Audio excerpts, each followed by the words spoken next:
Et ce matin, Dieu a mis dans mon cœur, il m'a parlé, il m'a donné ce titre, « Ne pleure pas, Dieu a un autre plan ». Alléluia, ne pleure pas, Dieu a un autre plan. Je vais vous dire une chose, ce sont vraiment des paroles de la part du Seigneur que vous devez recevoir dans votre cœur. Je dis cela et je précise le contexte afin que vous le compreniez davantage, parce que c'est vraiment pas quelque chose que j'ai travaillé, c'est quelque chose que j'ai reçu dans mon esprit pour l'Église.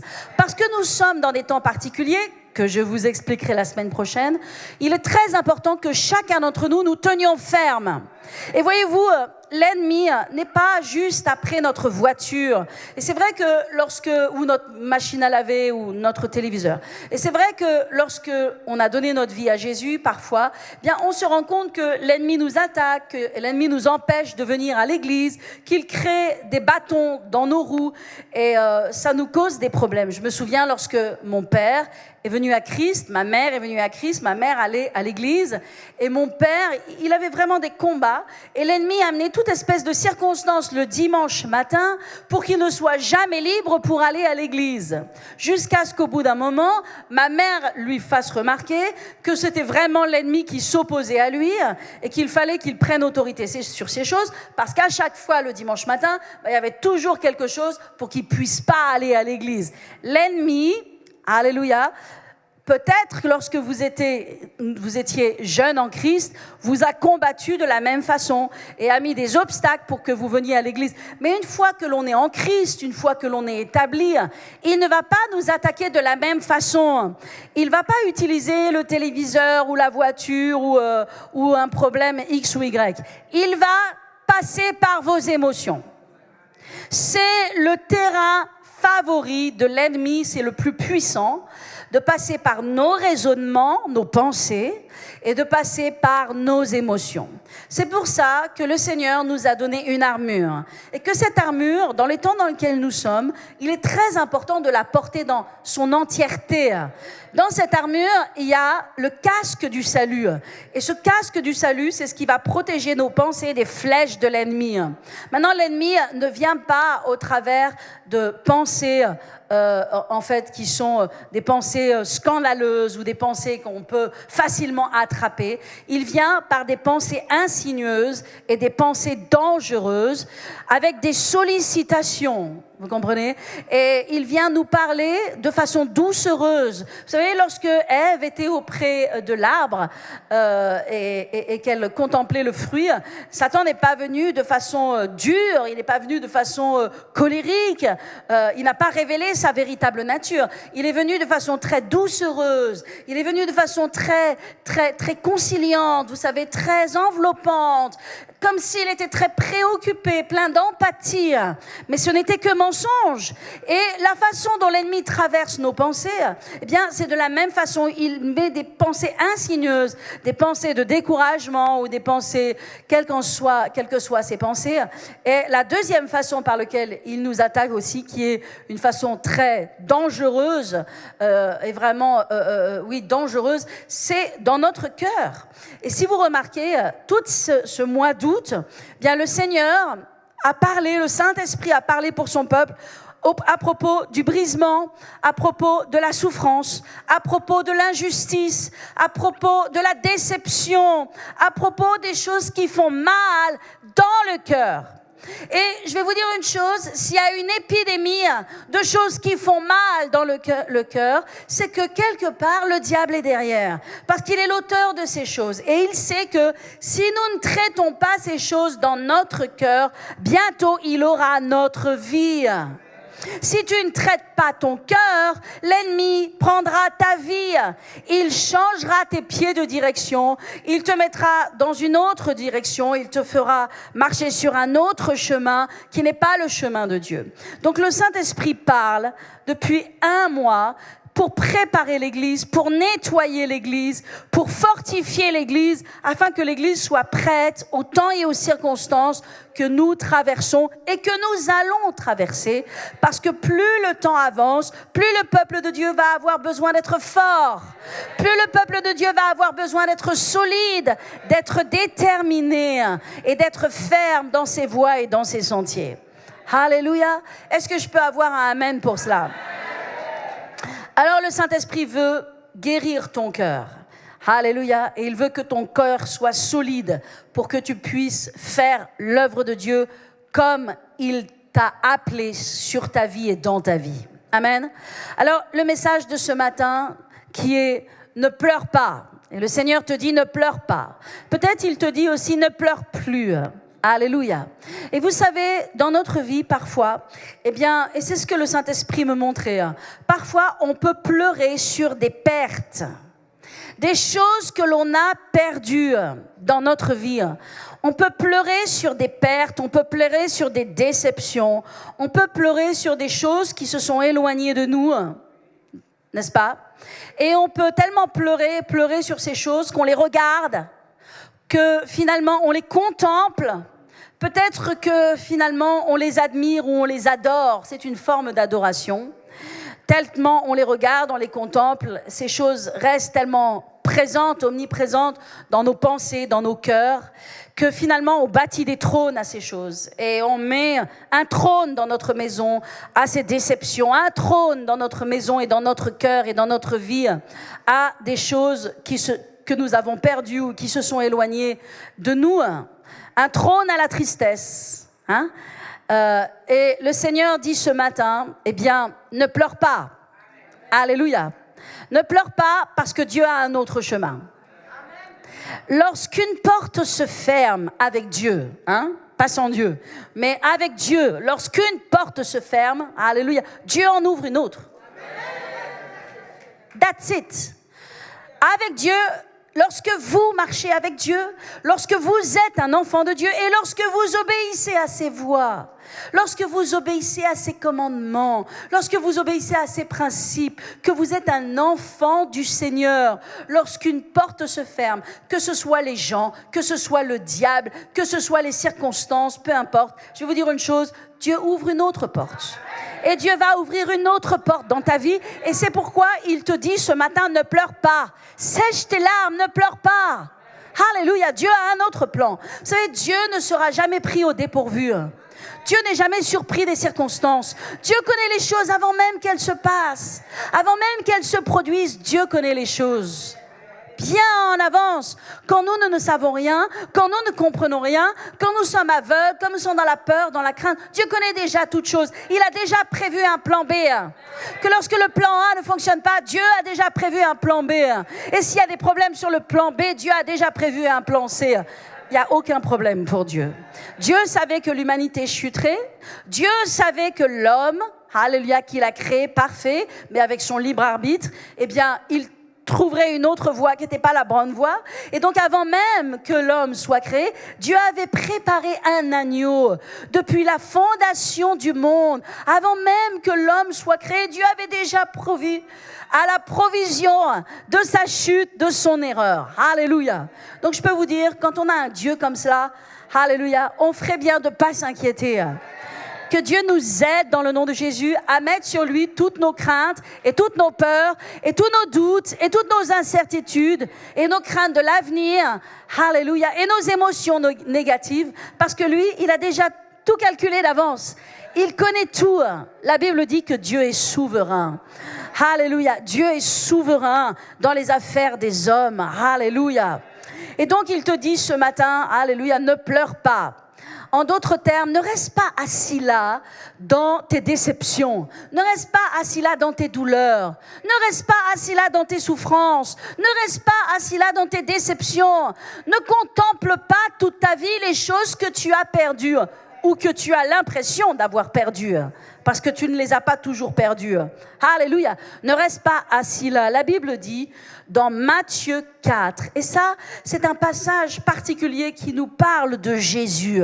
Dans Matthieu 4, 16, c'était une parole qui était prophétisée à propos de la venue de Jésus. Il est écrit dans Matthieu 4, 16, « Le peuple assis dans les ténèbres a vu une grande lumière. Et sur ceux qui étaient assis dans la région de l'ombre de la mort, la lumière s'est levée. » Alléluia. Il y avait des gens, ils étaient assis dans les ténèbres. Il y avait des gens, ils étaient assis dans la vallée de l'ombre de la mort. Amen. Mais assis dans les ténèbres, qu'est-ce qu'ils ont vu? Une grande lumière. Et vous savez comment s'appelle cette grande lumière? Elle s'appelle Jésus. Et Jésus l'a même dit de sa bouche, il a dit « Je suis la lumière du monde ». Et vous savez, Jésus, il est ta lumière. Et si tu te trompes dans le chemin, aussi longtemps que tu restes connecté à Dieu et que tu es de bonne volonté, amen, Dieu va t'éclairer, amen, pour que tu ailles dans le bon chemin.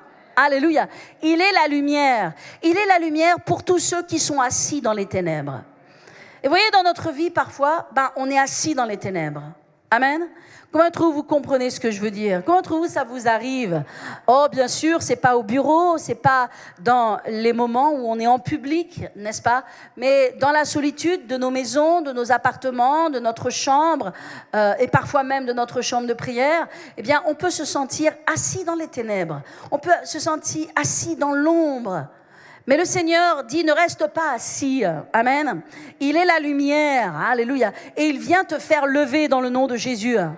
Lève-toi, dit le Seigneur ce matin. Amen. Alléluia.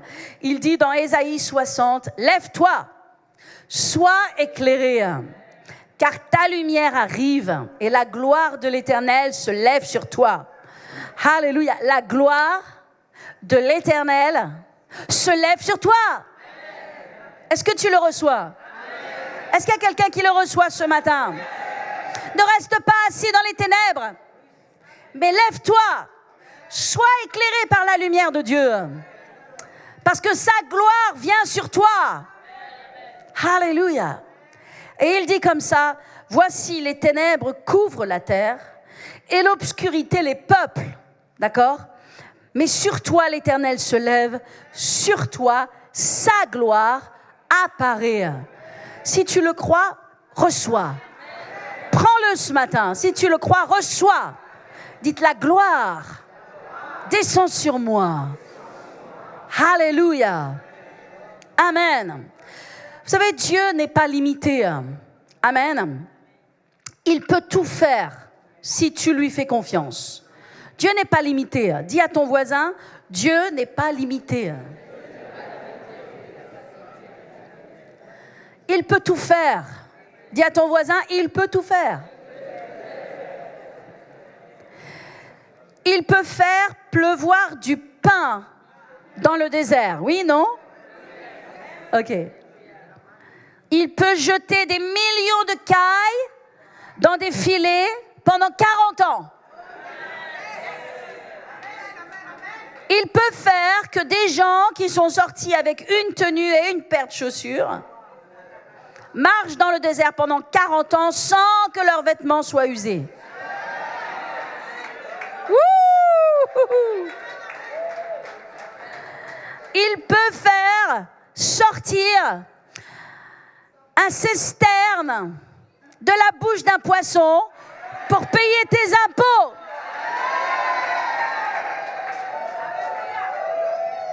Ah, il y a de la joie là. Alléluia. Il peut changer l'eau en vin et te donner du vin nouveau, le meilleur vin du ciel. Alléluia. Il peut faire en sorte que la farine et l'huile ne manquent jamais dans ton pot, dans ta cuisine. Alléluia. Il peut multiplier les pains et les poissons. Il peut marcher sur l'eau. Il peut ressusciter les morts, guérir les maladies, être dans la fournaise ardente, être dans la fosse au lion. Quand tu passes par l'épreuve, quel Dieu merveilleux. Il est proche de son peuple, il est proche de ses enfants, il est proche des douleurs de ses enfants. Que lorsque Shadrach, Meshach et Abednego sont passés par la fournaise ardente, qu'ils n'ont pas renoncé pour leur Dieu. Et je vous le dis, peuple de Dieu, il nous faut un esprit de non-renoncement. Particulièrement aujourd'hui, parce que je vais vous dire, Jésus revient bientôt. il revient bientôt. Et nous ne connaissons ni le jour ni l'heure, mais c'est clair que nous pouvons reconnaître la saison. Et Jésus revient bientôt. Et ce que je vais vous enseigner la semaine prochaine, ça va vous choquer, ça va vous bouleverser, mais vous avez besoin de l'entendre. Alléluia. Soyez dans l'expectative. Amen. En tout cas, Dieu, il est proche de son peuple. Et vous savez, lorsque ces Hébreux, ils ont été jetés dans la fournaise ardente, ils étaient tellement pleins de foi, ils étaient tellement tenus fermes pour Dieu, que Dieu, Jésus, n'a pas résisté au fait de lui aussi descendre et être avec eux dans la fournaise ardente. Vous savez que lorsqu'il y a eu ISIS, Daesh, et qu'il y a eu des chrétiens, beaucoup de chrétiens qui ont été amenés sur des plages, on a vu aussi des reportages de cela, et qui ont été décapités sur la plage, eh bien, ces chrétiens, ils y allaient en chantant les louanges du Seigneur. Je vais vous dire une chose, ça c'est un esprit de non-renoncement. Pourquoi est-ce qu'ils étaient décapités? Parce qu'ils ne renonçaient pas à leur foi, ils ne renonçaient pas à leur foi en Jésus-Christ. Et à cause de cela, ils ont été décapités. Et aujourd'hui, ils ne sont plus là sur la terre. Ils sont là-haut dans le ciel. Mais lorsqu'ils sont allés sur ce lieu de martyr, de mort, de souffrance absolue, ils y sont allés en chantant les louanges du Seigneur. Père éternel, aide-nous à avoir cet esprit de non-renoncement. De ce que, vous savez, Dieu, il est tellement un Père, il est tellement merveilleux qu'il est proche de ceux qui l'invoquent. Il est proche de ceux qui sont dans la douleur et dans la souffrance. Pas pour qu'ils souffrent davantage, mais aussi pour les faire, et surtout pour les faire sortir de leur souffrance. Alléluia. Jésus n'est pas allé dans la fournaise ardente pour pleurer avec Shadrach, Meshach et Abednego. Il est allé pour les sauver. Il n'était pas aussi avec Daniel dans la fosse aux lions juste pour lui donner un petit peu d'encouragement. Il était là pour le sauver. Jésus est avec nous. Et ce matin, il nous dit, ne pleure pas. Et il te dit, ne pleure plus. Alléluia. Sèche tes larmes une fois pour toutes. Parce que lorsqu'une porte se ferme, Dieu en ouvre une autre. Lorsqu'un plan échoue, amen, Dieu n'est pas limité. Il en a un autre dans sa poche. Alléluia. Dieu ne peut être limité par rien ni par personne, si ce n'est par ta foi. La seule personne qui peut limiter Dieu, c'est toi. La seule personne qui peut limiter Dieu, c'est tes pensées. La seule personne qui peut limiter Dieu, c'est tes paroles. Et parfois, comme c'est dur, et parfois on dit des paroles, on doit demander pardon pour nos paroles et on doit les reprendre et mettre des versets à la place. Et la confession de la parole de Dieu. Alléluia. Amen. Dieu n'est limité par rien. Et vous savez, la Bible dit, il est dit comme ça, je crois, dans le psaume 78, qu'ils ont limité le sein d'Israël. Ça sort mieux en anglais qu'en français. En fait, il est écrit, si je retrouve le passage, il est écrit dans le psaume 78, 41, « They turned back and tempted God and limited the Holy One of Israel. » Louis II, il dit « Ils ne cessèrent de tenter Dieu et de provoquer le Saint d'Israël. » Mais je préfère en anglais parce qu'il est écrit « Ils ne cessèrent de limiter le Saint d'Israël. » De limiter. Est-ce que vous pouvez imaginer que l'on peut limiter Dieu ? Que Dieu veut faire des grandes choses dans notre vie, mais par nos peurs, par nos craintes, par nos paroles négatives, nous limitons Dieu d'agir. Donc mes amis, alléluia, il est temps de sécher nos larmes et de monter dans la foi. Dis à ton voisin, monte dans la foi. Dites, je monte dans la foi. Dans la foi pour vos enfants. Dans la foi pour vos petits-enfants, dans la foi pour vos maris, dans la foi pour vos femmes, dans la foi pour vos mariages, dans la foi pour vos parents, dans la foi pour la santé, dans la foi pour l'avenir, dans la foi pour vos finances, dans la foi pour la bonne maison ou le bon appartement que Dieu veut vous donner, pas loin de l'église.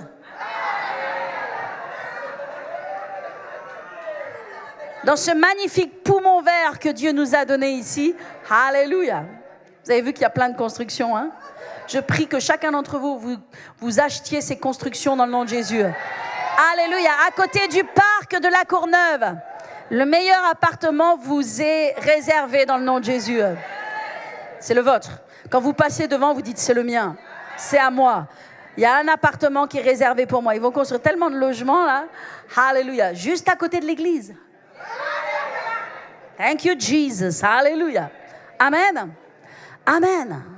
Je ne sais même plus ce que je disais, du coup. OK. Alléluia. Amen. Gloire à Dieu. Alléluia. Vous savez pourquoi cette parole, je l'ai reçue dans mon cœur? Parce que le Saint-Esprit m'a dit que je devais terminer mon message de la semaine dernière sur la déception, où je parlais à propos de Samuel. Vous vous rappelez que je parlais à propos de Samuel? Et que Samuel, il avait tellement investi dans Saül. Il avait pris ce petit gars-là sous les ordres de Dieu et il l'avait oint pour être roi. Il s'en était occupé. Il lui avait donné tous les conseils. Il l'avait suivi. Et quand Saül, finalement, qui avait tout reçu, il avait reçu l'onction, il avait reçu l'esprit prophétique, la seule chose qui lui manquait à Saül, c'est qu'il n'avait pas d'amour pour Dieu. Et donc, il n'avait pas de respect pour Dieu, il n'avait pas de respect pour l'onction, il n'avait pas appris ces choses. Et donc, à partir du moment où il était libéré dans son appel de roi, il a pensé que c'était lui qui était le boss, en fait. Il n'avait pas de respect pour Dieu. C'est pour ça, il faut toujours faire attention. Lorsque Dieu nous élève, en fait, lorsque on est élevé dans une position, notre cœur va être révélé.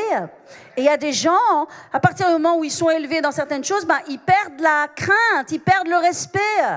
Ils n'ont plus le respect et ils pensent que ça leur est dû. Et en fait, rien ne leur est dû parce que tout nous vient de l'Éternel. Rien ne m'est dû. Tout ce que j'ai, c'est Dieu qui me l'a donné. Loin de moi de m'enorgueillir. Loin de moi de dire que c'est mon bras qui m'a pris. C'est mon bras qui a pris ces choses. Que c'est ma main qui les a acquis pour moi-même. Tout ce que j'ai, Dieu me l'a donné. Ma maison, Dieu me l'a donné. Alléluia. Ma place, Dieu m'a donné. Ma famille, Dieu m'a donné. Tout m'a donné. Alléluia. L'argent, la prospérité que j'ai, Dieu m'a donné. Tout m'est venu de la main de l'Éternel. Alléluia. Et donc, parce que Samuel était tellement consacré à Dieu, qu'à 5 ans, il était allé au temple. À l'âge de 5 ans, il avait tout abandonné pour Dieu. Il était fidèle et loyal. Il attendait juste la parole de l'Éternel pour agir. Son boss, c'était Dieu. Et de voir que le roi Saül, c'était tout l'inverse. À partir du moment où il a eu les commandes, il a commencé à faire juste ce qu'il voulait. Il n'avait aucun respect pour le prophète et aucun respect pour Dieu. Ça a été une grande déception dans le cœur de Samuel. Et la Bible nous dit comme ça, et simplement je veux vous relire ces passages. La Bible nous dit comme ça que Samuel, il disait, Dieu dit à Samuel dans 1 Samuel 15, il est écrit que Samuel partit pour Rama. Saül monta, lui, de son côté dans sa maison, et Samuel n'alla plus jamais voir Saül jusqu'au jour de sa mort, car Samuel pleurait sur Saül, parce que l'Éternel se repentait d'avoir établi Saül roi d'Israël. La Bible nous dit que Samuel, il pleurait dans son cœur. Pleurait, parce que c'était un gâchis, parce que c'était une perte. Il pleurait sur cette perte. Vous comprenez? Il était chez lui à Rama et il pleurait. Il pleurait parce que Saül, il n'avait pas été à la hauteur. Saül, son cœur n'était pas droit. C'était une perte, c'était un gâchis. Il pleurait. Mais si vous regardez le verset juste après, qui est dans 1 Samuel 16, verset 1, l'Éternel dit à Samuel, « Quand cesseras-tu de pleurer ?» Et si vous voyez cette phrase, « Quand cesseras-tu de pleurer ?» on a l'impression quelque part que Dieu, il est un peu énergique là. D'accord? Il n'est pas mou, il n'est pas en train de dire « Samuel, quand cesseras-tu de pleurer ?» Il est plutôt en train de dire « Hey Samuel, quand cesseras-tu de pleurer ?» Quand cesseras-tu de pleurer? Et le Seigneur te dit ce matin, quand cesseras-tu de pleurer? Parce qu'il y a un temps pour tout. Il y a un temps pour pleurer, la Bible dit, et il y a un temps pour se réjouir. Il y a un temps pour abattre, et il y a un temps pour construire. Il y a un temps pour vivre, et il y a un temps pour mourir. Il y a un temps pour toute chose. Et Dieu dit à Samuel, Samuel, quand cesseras-tu de pleurer sur Saül? Je l'ai rejeté. Ok, c'est basta, c'est terminé, c'est au revoir. Alléluia, je l'ai rejeté. Maintenant, il lui dit, lève-toi. Et c'est ce que le Seigneur te dit. Lève-toi, alléluia, remplis ta corne d'huile. Et va chez Isaïe, le Bethlémite. Car j'ai vu, vous voyez, Dieu a toujours un plan. Dieu a un plan, Dieu a un plan. Alléluia, car j'ai vu parmi ses fils celui que je désire pour roi. Alléluia. Le premier roi était la volonté des hommes. Dieu ne voulait pas un roi. Alléluia. Le deuxième roi était le désir de Dieu. Dans nos vies, nous ne devons pas imposer à Dieu notre volonté. Bien sûr qu'on veut se marier, bien sûr qu'on veut des enfants, bien sûr qu'on veut un ministère, bien sûr qu'on veut faire des choses, bien sûr qu'on veut un appel, on veut. D'accord ? Vous ne pouvez pas imposer à Dieu votre volonté. Le roi Saül, c'était le désir des hommes, selon l'agenda des hommes. Dieu a dit, ils le veulent, Samuel ne pleure pas, parce que là aussi Samuel pleurait. Samuel, c'est pas toi qui rejettes, c'est moi. Okay, ils veulent un roi, on va leur donner un roi. Puis on va leur dire quels sont les volontés du roi, ou plutôt les droits, merci. Quels sont les droits du roi? Quels sont les droits d'une royauté? Ok? Saül, c'était la volonté des hommes, ça n'a pas marché. Parfois, il nous faut passer par Saül pour comprendre David. De toute façon, Dieu fait tout prospérer pour nous. Hein? Quoi que soit la chose, Dieu va toujours amener sa bénédiction. Amen. Peut-être certains d'entre vous, vous êtes mariés, puis vous dites, pasteur, ce message, il est pour moi. Hein? Parce que là, mon mari ou ma femme, hein, c'est Saül, hein, ça devait être sûrement ma volonté. Hein? Non, j'ai pas prêché ça, hein. C'est pas le message que j'ai prêché. Hein. Vous dites, oh, quand est-ce qu'arrive mon David? Parce que là, j'ai mon Saül. Non. Le pasteur, il n'a pas prêché ça. Vous savez, je suis obligée de dire ces choses parce que souvent, on me prêche des messages que j'ai jamais prêchés. Hein. J'ai pas dit ça. Dieu n'a pas dit ça et le Saint-Esprit n'a pas dit ça. Comprendo muy bien. Où est mon David? J'ai un Saül, je vais avoir un David. Non. Alléluia. Amen. Mes amis, Dieu n'est pas limité. Dieu n'est pas limité. Ne limitons pas Dieu. Mais faisons attention avec notre volonté. Amen. Parce que comme je le disais, Saül était la volonté des hommes. Et la volonté des hommes, notre volonté, elle est toujours imparfaite. En fait, nous ne comprenons pas les plans et la destinée de Dieu, et nous ne comprenons pas non plus les temps et les saisons, d'accord ? Juste parce qu'on est humain, qu'on est plein de craintes, qu'on est assez charnel aussi, et qu'on a une chair qui nous pousse et qui est très impatiente, ok ? Je suis impatiente, donc je me mets vraiment dans le lot, hein. Je sais, je connais, je prêche pour moi à la base, hein, et occasionnellement, de temps en temps pour vous. Et parce qu'on a une chair, vous savez, faisons attention au Saül. Alléluia. Attendons jusqu'au David. Parce que David, c'était le désir de Dieu. Lorsque Dieu a envoyé Samuel, il lui a dit, va. Maintenant, il lui a dit, va dans la maison. Et tu vas oindre pour roi celui que je désire. Il le désirait pour roi. Alléluia. Et il y a une différence entre nous et Dieu, c'est que Dieu, lui, il ne fait pas d'erreur. Et c'est beaucoup mieux quand c'est Dieu. Alléluia. Maintenant, si nous faisons des erreurs, la Bible dit qu'il est, et nous, si nous péchons et que nous faisons des erreurs, la Bible dit qu'il est bon et fidèle, il est juste et fidèle pour nous pardonner de toutes nos erreurs et aussi pour nous restaurer. Alléluia. Et aussi pour nous aider dans nos erreurs, que même si nous avons commis des erreurs, eh bien, il va nous donner la victoire, il va nous conduire et nous donner la sagesse selon le plan de Dieu. Alléluia. Vous savez, probablement en tant que chrétien, vraiment la chose sur laquelle nous devons faire attention, c'est de rester et de demeurer dans la volonté de Dieu. Alléluia. Parfois, la volonté de Dieu, effectivement, elle ne change pas tous les 4 matins. Dieu ne nous parle pas et ne nous dit pas une chose nouvelle sans arrêt. Mais la volonté de Dieu, la Bible dit, elle est bonne, elle est agréable et elle est parfaite. Alléluia. Et donc, c'est dans la volonté de Dieu que nous allons trouver vraiment tout ce dont nous avons besoin. Nous allons trouver tout notre épanouissement. Nous allons trouver la grâce, tout ce qui est bon pour nous. Amen. Donc parfois, il nous faut patienter et il nous faut faire attention et être vigilant pour demeurer dans la volonté de Dieu. Et sachez une chose, que l'ennemi crée toute espèce de pression, comme je l'ai dit, au début de mon message, il crée toute espèce de pensée insigneuse, de situation dans notre cœur pour nous faire sortir de la volonté de Dieu. Amen. Donc tout ce qui brille n'est pas de l'or. Donc tout ce dont on a envie n'est pas bon pour nous. D'accord? Tout ce que notre pensée, notre chair nous dit que c'est bien de faire et que c'est mieux pour nous et qu'on connaît mieux que Dieu, c'est pas la vérité, en fait, c'est un mensonge. La vérité, elle ne change pas. Elle est dans sa parole et sa parole ne change pas. Amen. Alléluia. Alors, soyons fidèles envers sa parole. Amen. Gloire à Dieu. Alléluia. Vous savez, dans le fait de libérer notre foi, l'importance de libérer notre foi, nous nous rappelons que Dieu a parlé à Josué. Amen. Et Dieu lui a dit, Josué, tu dois mettre tes yeux sur ma parole. Et nous sommes des fils et des filles de la parole de Dieu. Amen.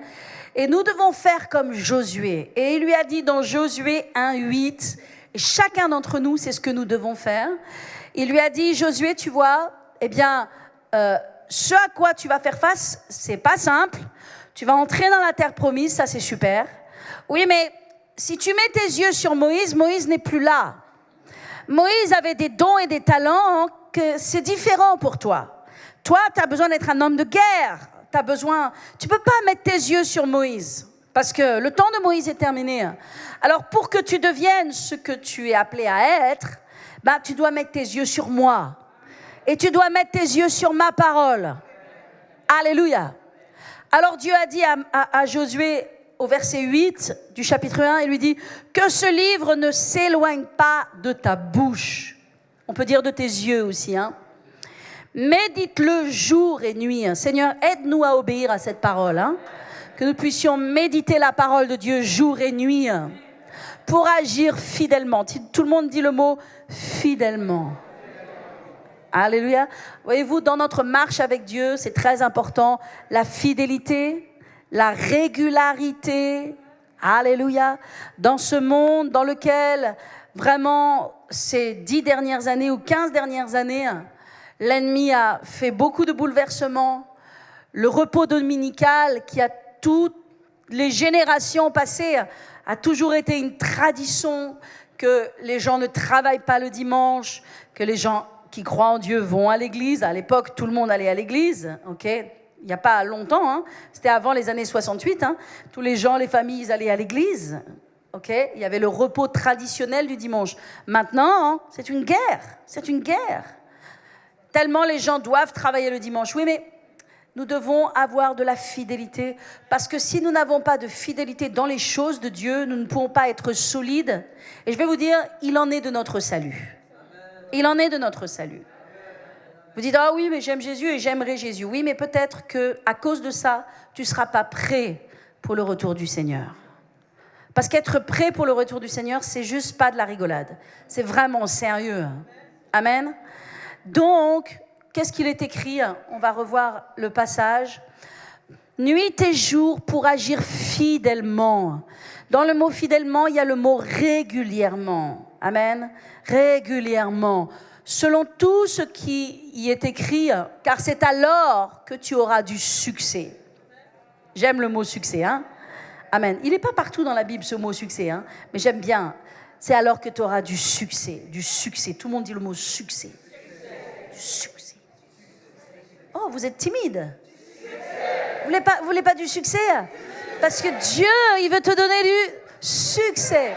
C'est alors que tu auras du succès dans tes entreprises. Et comprenez, dans les choses que tu vas entreprendre. Et dans les choses qu'on entreprend dans notre vie, c'est pas simplement ouvrir une société, mais c'est se marier, avoir des enfants, constituer une famille, servir Dieu, mettre nos dons, nos talents au service de Dieu, avoir un appel sur sa vie. Alléluia. C'est alors que tu auras du succès dans tes entreprises, c'est alors que tu réussiras. Donc mes amis, il faut sécher nos larmes. Alléluia. Ne pleure pas, dit le Seigneur. Amen. J'ai un autre plan. Amen. Et ce plan, nous allons y entrer par la foi. Alléluia. Et nous n'allons pas limiter le Saint d'Israël. Nous n'allons pas limiter Dieu. Mais nous allons croire en Dieu que même s'il y a eu des pertes, Même si nous avons perdu des choses, Dieu est bien capable de nous les rendre et de nous les rendre multipliées. Alléluia. Je regardais un reportage il y a quelques jours de cela à propos de la princesse Diana, parce que nous arrivons aux 25 ans, je crois, de l'anniversaire de sa mort, qui était le 31 août 97. Et quelle tragédie cette histoire, quelle tristesse. Et je revoyais son histoire, sa vie que vous connaissez bien. Tellement de drames et tellement de tristesse. Et c'est vrai que sa vie était vraiment très triste. Et elle a été vraiment piégée, on peut le dire, dans un mariage, dans lequel c'était clair que cet homme ne l'aimait pas et n'allait pas l'aimer, hein, parce qu'il y avait une autre personne. Et c'était difficile parce que, en plus, c'est une personnalité publique. Vous pouvez imaginer que 2,5 milliards de personnes ont suivi son enterrement. Donc, en fait, techniquement, la planète entière avait ses yeux sur elle. Et la planète entière l'a regardée dans son humiliation, l'a regardée dans sa souffrance. Et c'est terrible, sa vie. Et en fait, elle en est morte, finalement, quelque part, de sa souffrance. Quand bien même elle s'est affranchie de la royauté, qu'elle a cherché à vivre sa propre vie. Mais comme elle n'a pas réussi à en sortir de sa souffrance, comme elle n'a pas réussi à pardonner, comme elle n'a pas réussi à mettre ses yeux sur autre chose, qu'elle a contemplé toute sa vie, finalement, ce mariage perdu, cette déception terrible, cet amour parti ailleurs et tout ce gâchis. Comme elle a tout le temps mis ses yeux pour cela, même quand bien même elle était divorcée, elle n'a cessé de se venger. Elle était continuellement dans la revanche, et je ne la critique pas pour cela, mais elle était continuellement dans la revanche, elle était continuellement dans le fait elle était dans un combat et dans une guerre, et cette guerre, elle a tué. Parce que je vais vous dire, il y a des combats qu'il ne faut pas combattre. Il y a des combats qu'il ne faut pas combattre. Il faut les mettre entre les mains de Dieu et que l'Éternel combatte pour nous. Parce qu'on n'est pas appelé à se battre contre ces choses. Elle n'était pas appelée à se battre contre la monarchie. Par contre, elle était appelée à voir ce qu'il y avait de bien en elle. Et vous savez, elle était la princesse du peuple. Et quand bien même, elle n'était plus une royauté comme il se doit, on peut dire, de titre. Mais à son hommage funèbre, le Premier ministre Tony Blair a dit comme cela, elle est vraiment la princesse du peuple. Et c'est vrai, elle était la princesse du peuple. Elle était indétrônable, en fait. Vous savez combien de millions de fleurs les Anglais ont déposé devant le palais de Buckingham? Ils ont déposé 60 millions de fleurs. Est-ce que vous vous rendez compte? Si, en fait, au lieu de mettre ses yeux sur ce mariage décevant, sur ses attitudes décevantes, sur ces choses qui l'a blessée, si elle avait mis ses yeux sur elle, sur le potentiel extraordinaire qu'elle avait, parce qu'elle avait un potentiel pour changer le monde, elle a donné un autre visage aux gens qui souffrent et qui meurent du sida. Elle a amené de la compassion là où il n'y en avait pas. Elle a combattu dans certains combats qui sont tellement exceptionnels, de se battre contre les mines antipersonnelles sur les champs de bataille de la guerre, de l'Afrique, de partout où il y a tellement de victimes innocentes. Et si elle avait seulement mis ses yeux sur elle, et de ne pas se battre dans une guerre inutile, elle aurait vu qu'elle avait reçu des dons particuliers, qui étaient l'amour et la compassion, et elle aurait donné cette générosité au monde. Et je peux vous assurer qu'elle n'avait rien à envier à la monarchie, qu'elle n'avait rien à envier à qui que ce soit. Elle aurait juste fonctionné dans son don, et Dieu aurait amené la bonne personne et l'amour qu'elle cherchait, et elle aurait été une bénédiction. Mais au lieu de cela, elle a pleuré toute sa vie, et ce n'est pas un reproche, mais c'est une réalité. Elle a pleuré sur sa vie, sur ses manques, elle a pleuré toute sa vie sur ses détresses, sur les choses qui étaient perdues, les choses qu'on lui avait volées. Elle a pleuré toute sa vie sur ça. Et aujourd'hui, elle n'est plus là. Et aujourd'hui, elle n'est plus là. Que Dieu nous aide, mes amis. Parce que lorsque Dieu dit « ne pleure pas », alléluia, ça veut dire qu'il faut prendre cette parole au sérieux. Alléluia. Et dire, je ne pleure pas dans le nom de Jésus. Parce que si ce plan-là ne marche pas, si ce plan-là m'a été volé, si ce plan-là, cette porte s'est fermée, alors que je reste fidèle au Seigneur, alors que je continue à marcher avec Dieu dans l'humilité, dans la soumission, dans l'amour, dans le respect, amen, Dieu va ouvrir une autre porte. Dieu va ouvrir une autre porte. Dieu va ouvrir une autre porte. Dieu va ouvrir une autre porte. Dieu va ouvrir une autre porte. Dieu va ouvrir une autre porte. J'ai dit Dieu va ouvrir une autre porte. Il va ouvrir une autre porte. Il va amener quelqu'un d'autre. Il va trouver une solution au problème.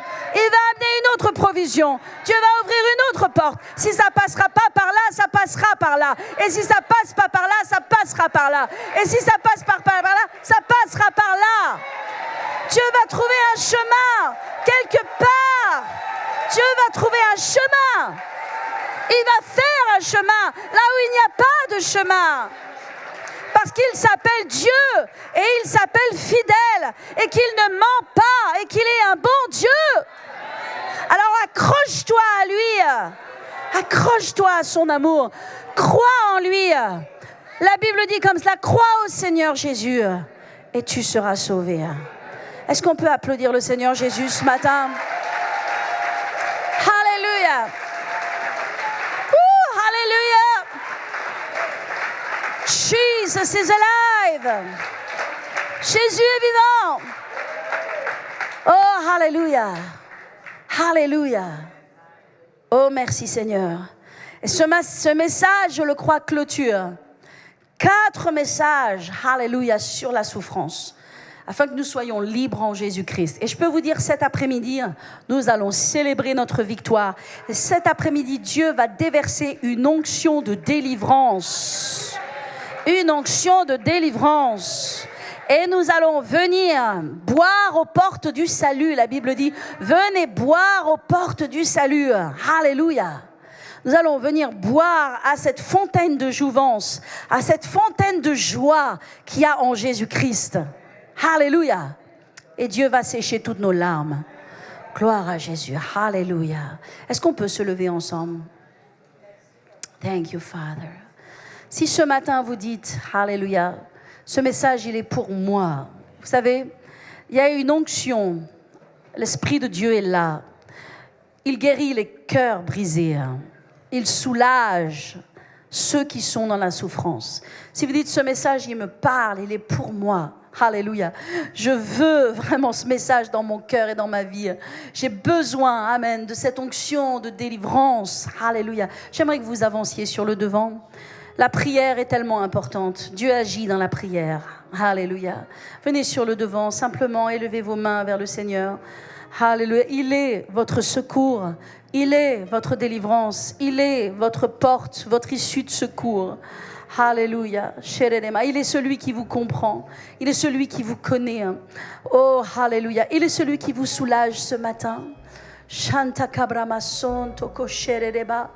Oh, ramasso shereba. Un tout petit peu plus de piano. Shereba son toko shereba. Oh, ramasereba. Alléluia. Venez ce matin, venez. Venez vers le guérisseur. Alléluia. Venez vers le pourvoyeur. Venez vers le libérateur. Le Seigneur te dit, ne pleure pas pour les choses que tu as perdues. Il y a peut-être 5 ans, il y a peut-être 10 ans. Alléluia. Laisse-les entre les mains de Dieu. Il restaure. Il te donne en retour. Il te donne. Il te donne. Amen. Il va te surprendre. Il va donner au-delà de tes espérances. Il va donner au-delà de tes espérances. Quand il va donner, je ne sais pas quand il va donner, mais quand il va donner, ce sera au-delà de ce que tu espères. Parce que lorsque Dieu donne, amen, c'est au-delà de ce que l'on pense.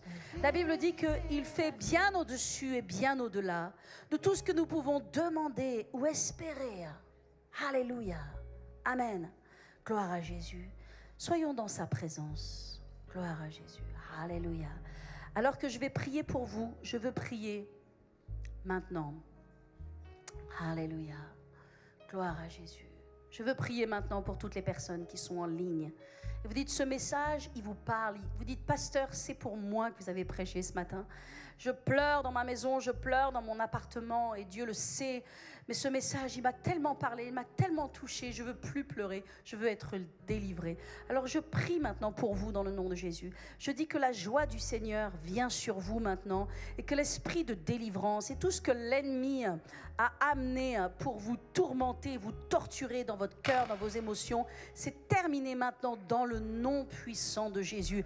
Alléluia, le baume de Galade, la présence de Dieu vient dans ton cœur et tu sens une délivrance maintenant. Tu peux même te lever de ton lit, de ton canapé, de ton siège, alléluia, et tu peux commencer à danser et te réjouir, alléluia, parce que la joie du Seigneur est ta force, parce que Dieu ne t'a pas donné un esprit de tristesse, mais il t'a donné un esprit de joie, un esprit d'amour, un esprit de force et une raison saine, alléluia, et il te libère maintenant pour le servir, il te libère maintenant pour la joie, pour la grâce, pour la paix en Jésus-Christ. Alors reçois cette prière et agis dessus maintenant. Dans ta maison, c'est très important que tu te lèves et que tu agisses. Il faut que tu agisses. Commence à marcher, pousse les meubles, commence à dire c'est pour moi. Je reçois, alléluia, je reçois un esprit de joie, un esprit de victoire, un esprit de délivrance. Alléluia, je ne pleurerai plus jamais maintenant. Je mets ces choses dans les mains du Seigneur au nom de Jésus et je vais recevoir, multiplier en retour,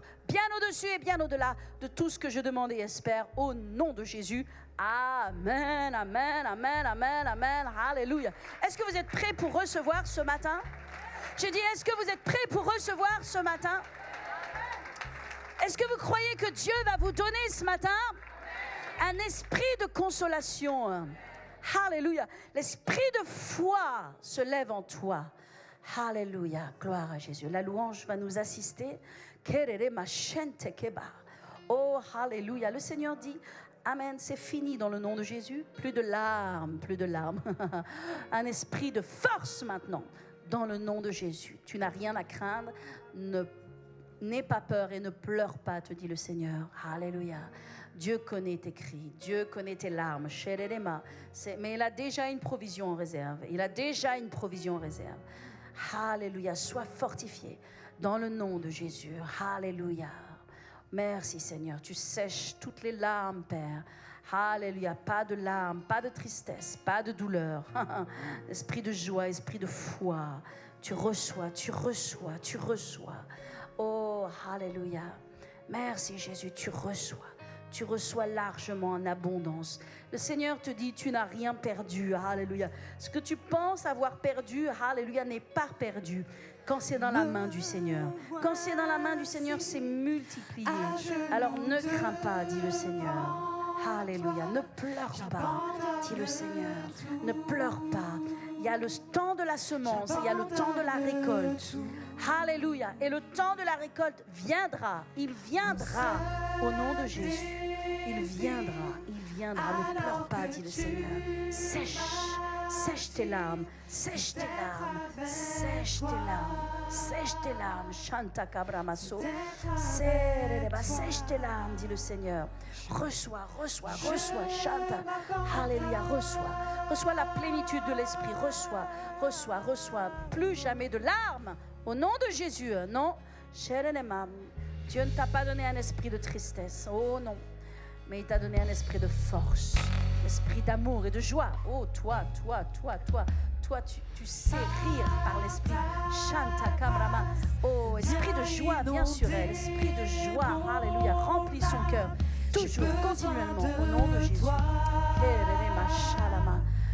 Merci Seigneur. Guéris Seigneur, guéris, alléluia, sèche ses larmes. Guérison, délivrance, délivrance, plus de larmes, plus de larmes. Oh, alléluia, reçois cette parole, alléluia, lâche prise, lâche prise. Le Seigneur dit, lâche prise. Pleure une dernière fois et ne pleure plus jamais. Et ne pleure plus jamais. Alléluia, alléluia, alléluia.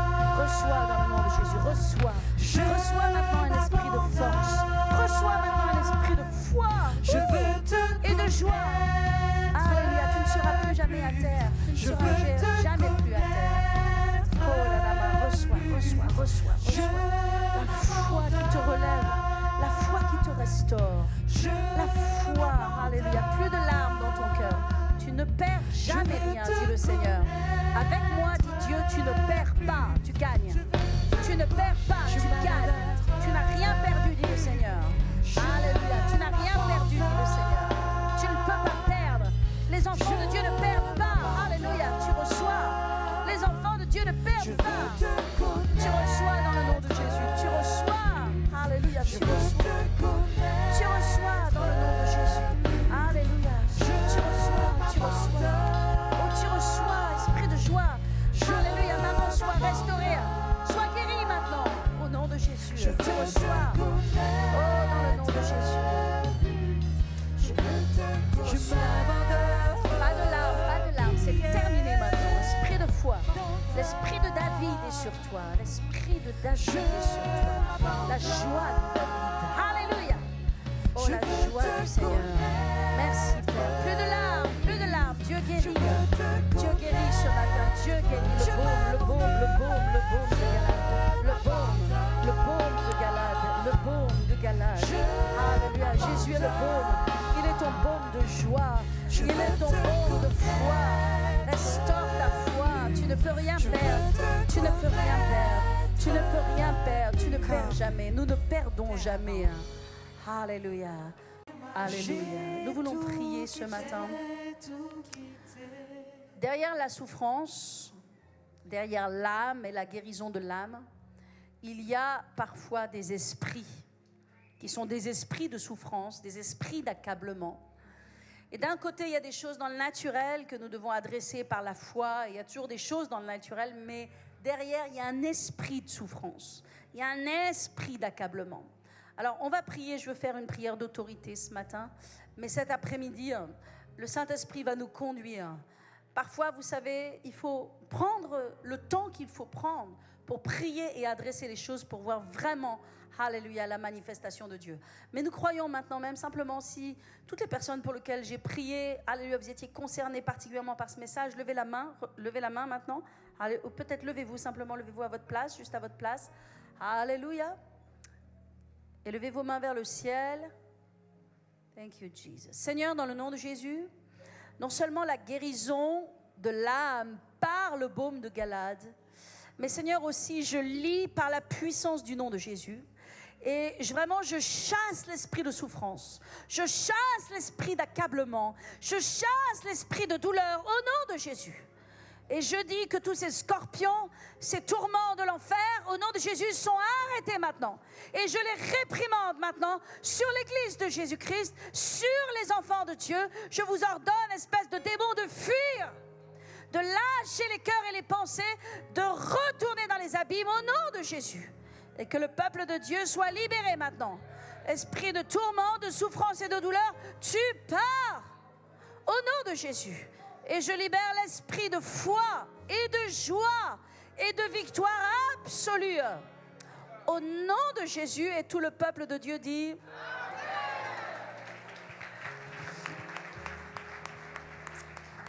Hallelujah. Thank you, Father. Hallelujah.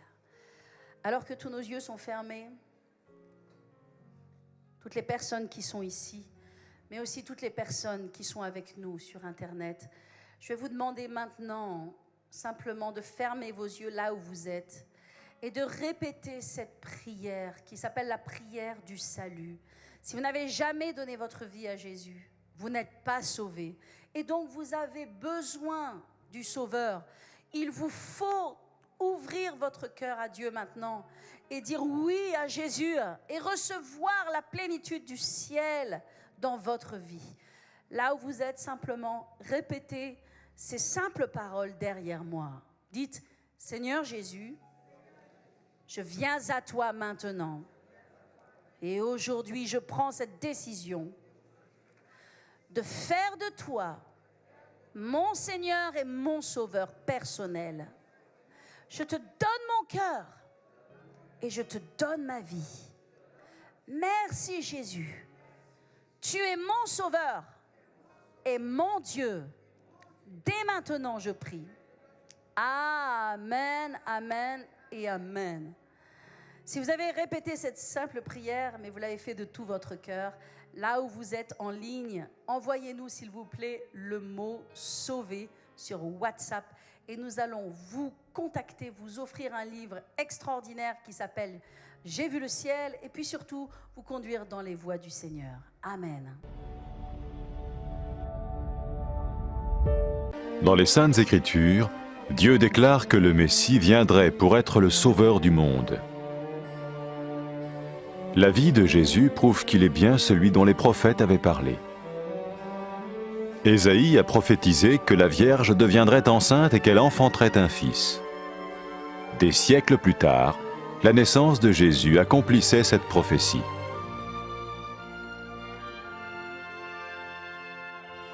Les Saintes Écritures déclaraient que le saint à naître serait appelé le Fils de Dieu. Cela signifiait que Jésus serait le Fils de Dieu au sens spirituel et non au sens physique. Nous le voyons par sa manière de vivre. Il a guéri des malades, il a pardonné leurs péchés, les a ramenés à Dieu et leur a promis une place dans le royaume éternel de Dieu. Il s'est offert lui-même en sacrifice pour le péché à leur place. Puis il est revenu à la vie, victorieux sur la mort selon le plan de Dieu. Jésus a dit « Personne ne me prend la vie, mais je la donne de ma propre volonté. » La vie de Jésus n'a pas seulement accompli les écrits des prophètes, mais elle a aussi confirmé la vérité de la sainte parole de Dieu. Les prophètes avaient écrit « Ta parole, ô mon Dieu, est parfaite, elle dure à toujours. » Jésus lui-même a dit « Le ciel et la terre disparaîtront, tandis que mes paroles ne disparaîtront jamais. » Jésus est venu pour nous donner la vie dans toute sa plénitude. Et quand l'homme a désobéi à Dieu dans le jardin d'Éden, il a choisi sa propre voie et ses actions l'ont séparé du Créateur.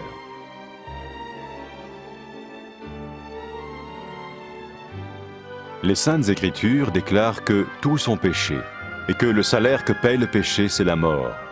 Il s'agit de la mort spirituelle, éternelle séparation d'avec Dieu. Mais tout comme Dieu a donné un bélier pour qu'il meure à la place du fils d'Abraham, ainsi il a envoyé Jésus, le Messie, mourir à notre place. Sa vie, sa mort et sa résurrection restaurent la relation entre Dieu et tous ceux qui mettent leur confiance en lui. Maintenant, non seulement Jésus pardonne les péchés de ceux qui le suivent, mais il les sauve aussi du jugement éternel de Dieu. Ils sont sûrs d'aller au paradis et de vivre avec lui pour toujours. C'est cette vie et cette liberté de la culpabilité et du pouvoir du péché que Jésus offre à chacun aujourd'hui. Cela ne veut pas dire suivre une religion, mais choisir d'avoir foi en Jésus qui dit « Je me tiens à la porte et je frappe. Si quelqu'un entend ma voix et ouvre la porte, j'entrerai chez lui. » Cela veut dire se tourner vers Dieu et croire que Jésus vient dans nos vies pardonner nos péchés et nous rendre tels qu'il veut que nous soyons. Il ne suffit pas d'approuver intellectuellement ce qu'il dit, ni de vivre une expérience émotionnelle. Nous le recevons par grâce, au moyen de la foi, par un acte de notre volonté. Lorsque quelqu'un est prêt à suivre Jésus le Messie, il peut lui parler par une simple prière. Vous sentez un soutien, vous sentez que votre vie n'est pas une vie normale. Vous sentez que vous êtes porté. C'est gratuit. Il ne vous demande rien. Il vous demande juste d'ouvrir votre cœur et d'oser croire en lui. Osez croire. On ne demande ni d'argent. On vous demande pas une souffrance particulière. On vous dit faites confiance et croyez. Essayez. Vous n'avez rien à perdre. Essayez. J'ai essayé. Ça fait plus de 20 ans que je suis dedans. Et je ne repartirai pour rien au monde. Aucun milliard au monde ne me fera changer d'avis et me séparer de lui. Impossible. Donc, osez Jésus avant qu'il soit trop tard. Osez. Ne le faites pas demain. Faites-le maintenant. Et quand la fin de votre vie arrivera, parce qu'elle arrivera pour tout le monde, pour moi et pour les personnes qui me regardent, ou même pour les personnes qui sont derrière cette caméra, au moins vous serez sûr que vous partez avec celui qui vous a donné une nouvelle vie. Cette vie peut commencer maintenant, dès que vous l'acceptez, et cette vie continuera après que la mort soit venue. La mort n'est qu'un passage pour une autre vie beaucoup plus belle. Mais vous avez la possibilité d'oser cette nouvelle vie maintenant, tout de suite. Faites-le maintenant, tout de suite. N'attendez pas demain, ni après-demain. Faites-le maintenant, tout de suite. Prenez 1 minute et faites-le. Je vous en prie, vous ne serez pas déçus.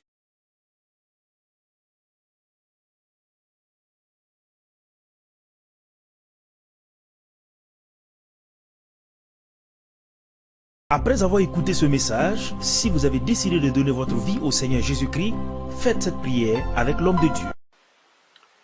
Mon Dieu, je viens devant toi, tel que je suis. Je confesse Jésus-Christ comme mon Sauveur et mon Seigneur.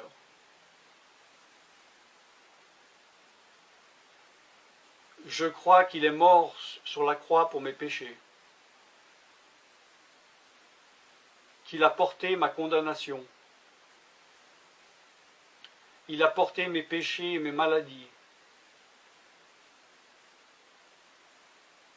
Que Jésus-Christ est le Roi des rois et le Seigneur des seigneurs.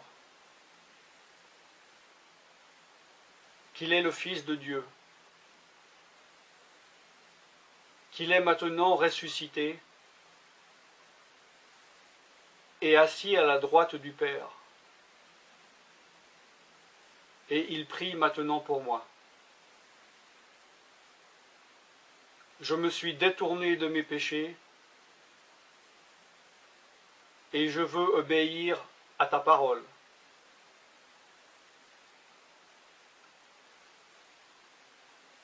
Je viens à toi en te demandant, mon Dieu, de me donner ton Esprit Saint.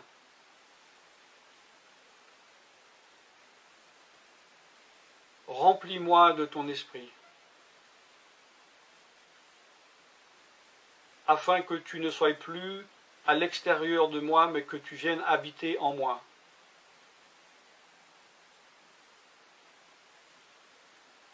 Et que je devienne ton temple.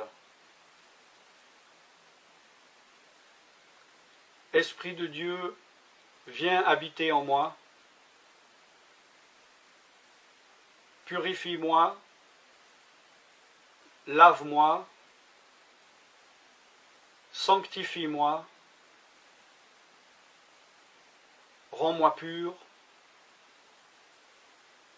transforme-moi à l'image de Dieu. Je te remercie car je crois que tu m'as donné ton esprit, car tu ne mens pas. Et tu as dit dans ta parole que tu donnes à celui qui te demande. Je fais cette prière au nom de Jésus-Christ. Amen.